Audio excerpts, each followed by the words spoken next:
Dito guys, dediretsuin ko na sana to. Ito na lang kasi ang aming pag-asa upang kami ay manalo. Ang kaso, nagpaubos pa yung mga kakampi ko kaya napilitan ako umuwi. Baka kami ay matalo. Kinakabahan na ako sa puntong ito guys kasi ang sasagupain ko ay 3. Tapos sinana pa yung kasama kong magde-def. Anong gagawin nito? Nanatili pa rin akong kalmado kahit alanganin na at medyo dehado. Tingnan nyo guys, gustong gusto na nila tapusin, halatang desperado. Palagay ko na sindak sila sa akin kaya nagtakbuhan na lang at hindi na nagawang pilitin. Alam kong maglo-lord na yung mga yan kaya naganda na ako. Di ba nga guys, kapag ganyang agawan hindi ako nagpapatalo. Kaya naman nagpalipad agad ako ng kwitis. Akala nga nila hindi ko itutuloy eh. Ano sila, sinuswerte? Ang ginawa ko, nagpalit muna ako ng imo, sabay bulaga sa gitna ng mga ito. Hindi siguro nila akalain na gagawin ko yun kaya pinaghahabol nila ako kahit saan ako magpunta. Kita nyo naman guys, ako ang kanilang inuuna. Sa katunayan nga niyan, tinalon-talonan ako nitong palaka. Hindi niya ako tinantanan hanggat hindi ako nabubura. Anong tingin niya sa akin? Ganun ako kahina. Antayin niya lang talaga ako mabuhay ulit at siguradong tatakbuhan ko siya. Masyado kaming nakawawa dyan. Tingnan nyo naman, pati mga kakampi ko, isa-isa niyang dinaganan. Umuwi tuloy kaming malungkot at luhaan. Matapos nun, nag-def muna ako baka kasi may sumegway dito. Nakakainis nga ay nagpapitas na naman yung 2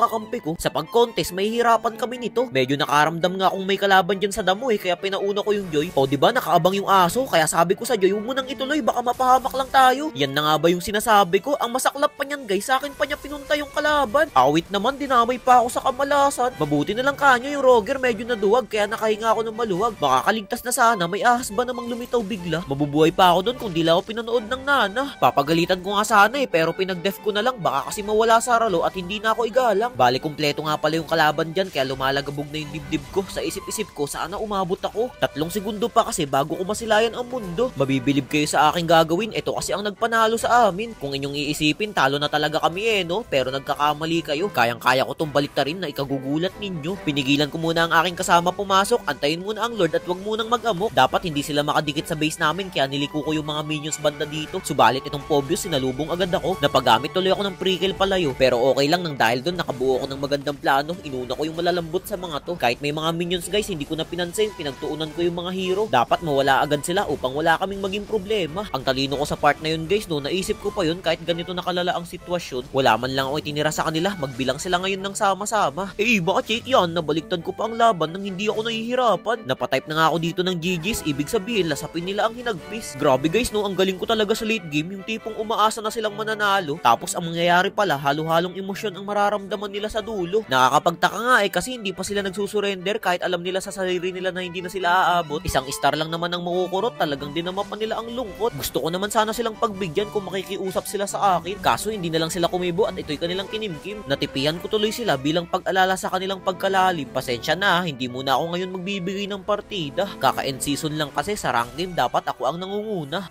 Baka check yan, panalo na naman.